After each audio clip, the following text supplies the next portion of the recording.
ETF index mutual funds నేర్చుకుని stock మార్కెట్లో రాణించాలనుకుంటున్నారా? వెంటనే ఈ నెంబర్కి కాల్ చేయండి.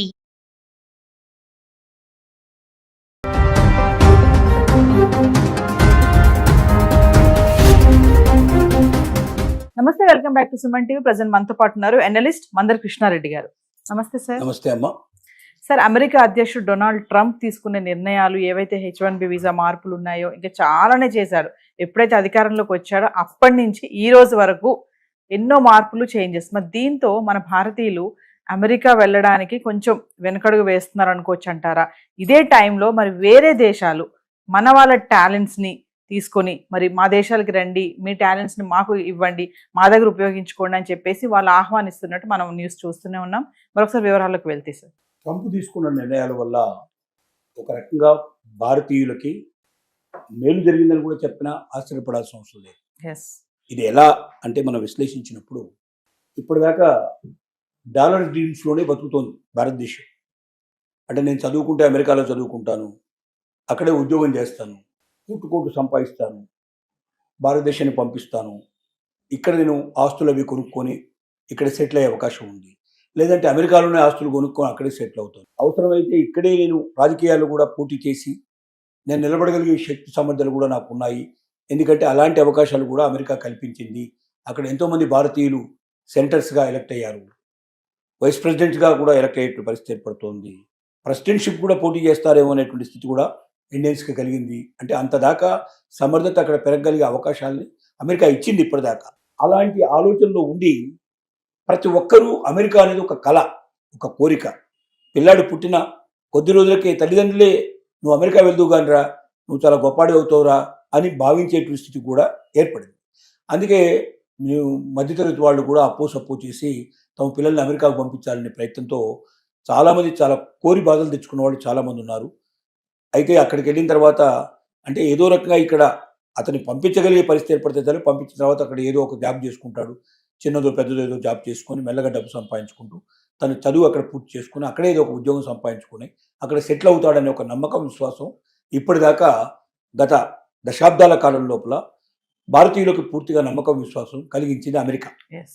కానీ ట్రంప్ వచ్చిన తర్వాత ఏం చేశాడంటే దాన్ని మొత్తం రివర్స్ చేసేసి చదువుకునేటువంటి స్టూడెంట్స్ని వీలైనంత వరకు అక్కడ రాకుండా చేయడానికి సోషల్ మీడియా అనేట్టు పేరు పెట్టి ఆ సోషల్ మీడియాను కూడా అందరి వివరాలు తెలియజేయాలని, దాంట్లో ఏదో చిన్నదో పెద్దో ఏదో పట్టుకొని వాళ్ళని పూర్తిగా బ్యాన్ చేయడం కానీ, రానివ్వకుండా చేయడం కానీ, వీసాలు అసలు మంజూరు కాకుండా చేయడం, ఒకళ్ళు పొరపాటున అక్కడికి వెళ్ళిన తర్వాత కూడా అక్కడ క్యాంపస్ ఉద్యోగం కాకుండా బయట ఏదైనా ఉద్యోగం చేస్తే వెంటనే పట్టుకోవడం, అతన్ని బేడీలు వేసి తీసుకొచ్చి అమెరికాలో వదిలిపెట్టడం, ఇలాంటివన్నీ రకరకాల ప్రయత్నాలు చేయడం వల్ల చాలా మీరు వెక్స్ అయిపోయినాను. అలాగే ఇక H1B వీసాకి $1,00,000 అనేటువంటిది ఒక పెద్ద ప్రకంపనను క్రియేట్ చేసింది. అది ముందుగానేమో ప్రతి సంవత్సరం కట్టాలని చెప్పి తర్వాత కంపెనీల ఒత్తిళ్లు రావడం వల్ల దాన్ని మార్చుకొని సంవత్సరానికి ఒకసారి కాకుండా జీవితానికి అంతా కలిపి ఒకసారి రెండుగా పెట్టాడు. ఆ పెట్టింది కూడా ఎవరు కట్టాలి? కంపెనీలు కట్టాలి. $1,00,000 కలిపి ఒక మనిషిని తీసుకొని వెళ్ళాలంటే వాడు అంతకన్నా ఎన్నో లక్షల డాలర్లు సంపాదించగలిగే క్యాపబిలిటీ ఉండేటువంటి వ్యక్తి అయితేనే సాధ్యమవుతుంది. కాబట్టి మామూలు వాళ్ళకి ఎవ్వరికీ ఇంకా అందరినీ ద్రాక్ష పండు అమెరికా, ఏదో అత్యుత్తమమైనటువంటి నైపుణ్యం కలిగిన వాళ్ళు ఆ లెవెల్లో ఉండేవాడు. ఇక్కడైనా ఇవాళ నిజం చెప్పాలంటే అమెరికాతో పోలిస్తే అమెరికాలో చాలా గొప్పగా సంపాదిస్తున్నా అని చెప్పుకున్న వాళ్ళకన్నా ఎక్కువగా సంపాదించే వాళ్ళు వాళ్ళ ఇండియాలో ఉన్నారు. కంపెనీలు అంతకన్నా ఎక్కువ పే చేస్తున్నాయి ఇవాళ. తర్వాత అలాంటి వాడికి తన కంపెనీ లోపల షేర్స్ కూడా ఇస్తున్నాయి, వాటిని పెట్టుబడిదారులు కూడా వాళ్ళని భాగస్తులు కూడా తీర్చుకుంటున్నారు. ఇలాంటి పరిస్థితులు కూడా ఇక్కడ ఉన్నాయి. లేదా ఏముందో కొద్దిగా ఏదైనా స్టార్టప్ కంపెనీ పెడతానంటే బ్యాంకులు రుణాలు ఇస్తున్నాయి, గవర్నమెంట్ అనేక రకాల ప్రోత్సాహాలు అందజేస్తుంది. కాబట్టి తెలివితేటలు ఉండబడి వాడు అమెరికా వెళ్లాల్సిన అవసరం లేదు, ఇండియాలోనే అంతకన్నా ఎక్కువ సంపాదించగలడు. ఇక్కడున్నంత స్వేచ్ఛ, ఇక్కడున్న అవకాశాలు, ఇక్కడున్నంత ఆనందకరమైన జీవితం అమెరికాలో ఉండదు. అమెరికా అంటే రెస్ట్రిక్షన్స్ భయం, కొన్ని నిబంధనలకు లోబడి జీవితాన్ని గడపాల్సిందే. గట్టిగా చెప్పుకోవాలంటే మన ఇంట్లో కుక్క మురిగితే పక్కవాడు కేసు పెడతాడు, మన ఇంట్లో పిల్ల అరుపు వినబడిందంటే పక్కింటి వాడు కేసు పెడతాడు, మన ఇంట్లో రేడియో టీవీ పెద్దగా పెట్టుకుంటే పక్కింటి వాడు కేసు పెడతాడు. అంత భయంకరమైన జీవితం గడపాల్సి వస్తుంది అక్కడ. స్వేచ్ఛ స్వాతంత్రం అనుకుంటాం, బయటికి వెళ్ళి మాట్లాడాలనుకుంటే ఒక వ్యక్తి దొరకడం, కిలోమీటర్ల దాకా మనకు మనిషి ఎవడు కనబడ్డు. ఇలాంటి జీవితం మనం ఊహించలేము. మన ఇండియన్ లైఫ్కి అలవాటు పడ్డ వాళ్ళు ఎవరైనా సరే ముందు ఇంట్లో జనంగానే పక్కింటి వాళ్ళు ఎవరున్నారో ముందు వాళ్ళ దగ్గరికి వెళ్ళిపోతాం, వాడితో మాట్లాడతాం, వాళ్ళు ఎవరో తెలుసుకుంటాం, మనం ఎవరో చెప్తాం. ఇలాంటి ఒక జీవితానికి అలవాటు పట్టి మనం ఆ రిస్ట్రిక్షన్ నిబంధనలో పట్టడం కష్టం. ఇప్పుడు ట్రంప్ తీసుకున్న నిర్ణయాల వల్ల జరిగింది ఏమిటంటే అక్కడికి వెళ్ళే స్టూడెంట్స్ సంఖ్య గణనీయంగా తగ్గిపోతుంది. ఒకటి, ఎంక్వైరీ చేయడం, అమెరికాలో ఏమేమి చదువులు ఉన్నాయని ఎంక్వైరీ చేసే వాళ్ళ సంఖ్య 46.4% తగ్గిపోయినట్టుగా లెక్కలు వస్తున్నాయి. అలాగే కెనడాకైతే 76% ఎంక్వైరీ చేసేవాళ్ళు తగ్గిపోయినారు. అంటే కెనడా వాళ్ళు కూడా ఇలాంటి కొన్ని రిస్ట్రిక్షన్ పెట్టారు. అమెరికా పక్కనే ఉంటుంది కాబట్టి Yes. అనుకునే ఆ కెనడా కూడా అమెరికాను చూసి కొన్ని నిబంధనలు పెట్టింది. దానివల్ల ఇప్పుడు కెనడాని అమెరికా రెండింటి కూడా దూరం చేసుకొని సిద్ధపడుతున్నారు. అయితే ఇదే సమయంలో ఇతర దేశాలు ఏవైతే ఉన్నాయో, ముఖ్యంగా యూరప్ దేశాలు మనల్ని ఆహ్వానించి రెడ్ కార్పెట్ పంచడానికి సిద్ధంగా ఉన్నాయి. ఇండియన్ టాలెంట్ వాళ్ళకి బాగా తెలుసు. అమెరికా ఇవాళ ఇంత డెవలప్ అయిందంటే దాంట్లో ఇండియన్స్ యొక్క పాత్ర చాలా ఎక్కువ. డెఫినెట్గా మనం గుండెల మీద చేసుకొని చెప్పొచ్చు. అమెరికా అభివృద్ధిలో భారతీయ సైంటిస్టులు, భారతీయ ఉద్యోగస్తుల యొక్క పాత్ర చాలా ఎక్కువ. వాళ్ళంత అభివృద్ధి చెందారంటే, వాళ్ళ టెక్నాలజీ అంత డెవలప్ అయిందంటే మన వాళ్ళు లేకపోతే అది సాధ్యమయ్యే పని కాదు. Yes. అందుకే అమెరికాలో ఉండేటువంటి అనేక టెక్ కంపెనీలు ఇవాళ భారతదేశం నుంచి వెళ్ళినటువంటి ఉద్యోగస్తులకి అక్కడ వాళ్ళని సీఈఓలుగా ప్రకటించింది. ఇంత అమెరికా లోపల ఇవాళ ట్రంప్ తీసుకొస్తున్న విధానాల్లో కూడా ఇంకా రోజు రోజుకి సీఈఓలు కొత్తగా ఇండియన్స్నే పెట్టుకుంటున్నారు, కానీ అక్కడ ఉండే వాళ్ళని కాకుండా అమెరికన్స్ ఎవరు పెట్టిగా అపాయింట్ చేసుకొని సిద్ధపడలేవు. కారణం ఏంటంటే అమెరికాలో ఉండే వాళ్ళకి టెక్నాలజీ తెలవడం చాలా తక్కువ మంది అక్కడ తెలిసిన వాళ్ళు. రెండోది ఏంటంటే వాళ్ళు రిస్ట్రిక్టెడ్ టైం పనిచేస్తారు. నేను Yes. కరెక్ట్గా 10 to 5 అంటే 10 to 5 అంతే. 5 o'clock తర్వాత ఒక్క సెకండ్ కూడా ఆగరు వాళ్ళు. 10 o'clock లోపల ఒక్క సెకండ్ కూడా వాళ్ళు 10 o'clock పర్ఫెక్ట్గా అక్కడ ఉంటారు. 5 o'clock వెళ్ళిపోతారు. మన ఇండియన్స్ అట్లా కాదు. అవసరమైతే పని ఉందంటే రాత్రంతా కూర్చొని కూడా పని చేసి పూర్తి చేస్తారు. సెలవులు కూడా వదులుకొని ఉండడానికి సిద్ధపడతారు. అంటే ఇక్కడ ఉన్నటువంటి దానికి ఒక కమిటెడ్గా ఉండేటువంటి ఎంప్లాయీస్ని ఇష్టపడేటువంటి విధానం. అందుకే ఇండియన్స్కి పెద్దపీట వేశారు. 75,000 ఉద్యోగాలు ప్రతి సంవత్సరం కూడా రిలీజ్ అవుతుంటే దాంట్లో 71% ఇండియన్స్కి అవకాశం కల్పించారు. Yes. కానీ ఇప్పుడు పరిస్థితులు మారిపోయినాయి. ట్రంప్ తీసుకొచ్చిన నిర్ణయాల్లో 2 జరగబోతున్నాయి.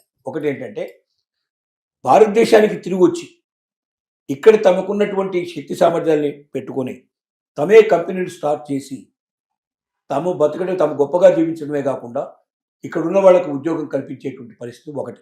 చాలామంది ఆ నిర్ణయాలు తీసుకోబోతున్నారు. ఎందుకంటే ఇక్కడ ఏదో మనం అమెరికా లోపల బానిస బతుకు బతికేదానికన్నా ఇండియాకు వెళ్ళి స్వతంత్రమైన జీవితం గడపచ్చు. నేను పుట్టిన దేశం, నా దేశానికి నేను సేవ చేసే ఒక గొప్ప అవకాశం ఇప్పుడు నాకు కలిగింది. ఇప్పటికి నా కళ్ళు తెరిపించబడ్డాయి. ఇప్పుడు నా దగ్గర కొంత ఇన్వెస్ట్మెంట్ ఉంది. ఈ ఇన్వెస్ట్మెంట్ తోటి నేను ఇండియాకి వెళ్ళిపోయి అక్కడ నేను కంపెనీ ఓపెన్ చేసి నాకున్నటువంటి మేధస్సుతోటి అక్కడ ఇంకా ఇంతమంది మేధావులు కావాలంటే ఎంతమందిని దొరుకుతారు. అమెరికాలో ఇచ్చేటువంటి ఈ ఉద్యోగం ఏదైతే మనం జీతం ఇస్తున్నామో అందులో 10% 20% ఇస్తే కూడా అక్కడ దొరికేవాళ్ళు ఉన్నారు. Yes. ఇంతకన్నా మంచి మేధావులు దొరుకుతారు అక్కడ. కాబట్టి వీళ్ళని పెట్టుకొని అవసరమైతే అమెరికా లాంటి దేశాలు, మిగతా దేశాలకు కూడా కావాల్సిన ప్రోడక్ట్స్ మనం ఇవ్వచ్చు, సర్వీసెస్ మనం ఇవ్వచ్చు. అక్కడి నుంచి అవుట్ సోర్సింగ్ లోపల మనం ఇక్కడ కంపెనీలకు మనం సర్వీస్ చేయొచ్చు. మనం అనవసరంగా అమెరికాలో ఉంటాం వేస్ట్. రోజు రోజుకు నిబంధనలు మారిపోతున్నాయి. ఎప్పుడు ఏ క్షణంలో నిర్ణయం తీసుకుంటారో తెలియదు. ఈవెన్ అక్కడ వాళ్ళు గ్రీన్ కార్డు కలిగి ఉన్నప్పటికీ, అక్కడ సిటిజన్స్గా గుర్తించబడ్డప్పటికీ ఏ క్షణంలో వాళ్ళ గ్రీన్ కార్డు ఊడిపోతుందో, ఎప్పుడు సిటిజన్షిప్ పోతుందో తెలియనటువంటి భయంగా ఒక దొంగల్లాగా బతికేటువంటి బతుకు కన్నా స్వతంత్రమైన జీవితం గడుపుతూ నా మాతృదేశానికి నేను తిరిగి వచ్చి నిర్ణయిస్తాను చాలామంది ముందుకు వస్తున్నారు. దానికి తోడుగా ఇవాళ ముఖ్యంగా అక్కడున్న జర్మనీ దేశం చాలా గొప్ప అవకాశాలు కల్పిస్తోంది. 2 లక్షల ఉద్యోగాలు భారతీయుల కోసం ఎదురు చూసేటువంటి పరిస్థితి తీసుకొచ్చింది. తర్వాత వీసా నిబంధనలు చాలా సులభతరం తీసింది. కొత్తగా నియమించబడ్డటువంటి ఎవరైతే రాయబారి ఉన్నారో భారతదేశానికి, మనకు అక్కడి నుంచి రాయబారి ఎవరైతే వచ్చారో ఆయన జర్మనీ రాయబారి ఏం చెప్తున్నాడంటే, భారతీయులరా మీకు మేము ఆహ్వానం పలుకుతున్నాము. స్టూడెంట్స్ ఎవరైనా ఇక్కడ చదువుకోదలుచుకుంటే మీకు అవకాశం కల్పిస్తాము. మీరు ఎంత చదువైనా చదువుకోవచ్చు. చాలా తక్కువ ఖర్చులో మీరు ఇక్కడ పూర్తి చేసే అవకాశం ఉంది. గొప్ప ఎడ్యుకేషన్ మీకు దొరుకుతుంది. రెండోది ఏంటి, మీకు ఉద్యోగాలు ఇక్కడ ఖాయంగా దొరుకుతాయి. ఇక్కడే చదువుకొని ఇక్కడ ఉద్యోగాలు చేసుకునే అవకాశాలు మీకు ఉన్నాయి. భారతీయ టాలెంట్ మీద మాకు నమ్మకం ఉంది. అమెరికా ఇవాళ ఎంత గొప్పదైందంటే దానికి భారతీయుల ఒక శక్తి సామర్థ్యాలు కూడా ఒక రకమైన కారణం. అలాంటి శక్తి సామర్థ్యాలు మాకు కావాలి. అమెరికా మిమ్మల్ని వదులుకుంటుంది, కానీ మేము మిమ్మల్ని ఆహ్వానిస్తున్నాం. మీరు రండి, మా దేశం లోపలికి వచ్చి మీరు ఉద్యోగాల్లో జాయిన్ కండి. మీ టాలెంట్ మాకు చూపించండి. మీ టాలెంట్తో మా దేశాన్ని ఇంకా అగ్రదేశంగా మార్చడానికి ప్రయత్నం చేయండి. మేము మిమ్మల్ని ఆహ్వానిస్తున్నామని చేయిజాపి ఆహ్వానిస్తుంది. స్టూడెంట్స్ అక్కడ పెరిగిపోయే అవకాశాలు ఉన్నాయి బాగా. దాంతోపాటుగా ఉద్యోగస్తులు కూడా పెరిగిపోయే అవకాశం ఉంది. అదొకటే కాదు, యూరోప్ దేశాలన్నీ ఆ రకంగానే అనేక రకాల యుద్ధ నిబంధనలు కూడా సడలించి చాలా తక్కువ ఇంత ముందు కన్నా ఫీజు తగ్గించేసి భారతీయులు ఆహ్వానించడానికి ప్రయత్నం చేస్తున్నాయి. కాబట్టి దీనివల్ల ఏమవుతుందంటే అమెరికాకి బుద్ధి వచ్చే అవకాశం ఉంది. ట్రంప్ తీసుకున్న నిర్ణయాల వల్ల దేశ ఆర్థిక వ్యవస్థ ఎంత నాశనం అయిపోయిందో, చివరికి అక్కడికి వచ్చేటువంటి మేధావులు ఎంతమంది ఆగిపోతున్నారు, వేరే దేశాలకు వెళ్ళిపోతున్నారు, తద్వారా తాము ఏం కోల్పోయామో ట్రంప్ పోయిన తర్వాత కానీ, ట్రంప్ దిగిపోయిన తర్వాత కానీ అమెరికాకి తెలుస్తుంది.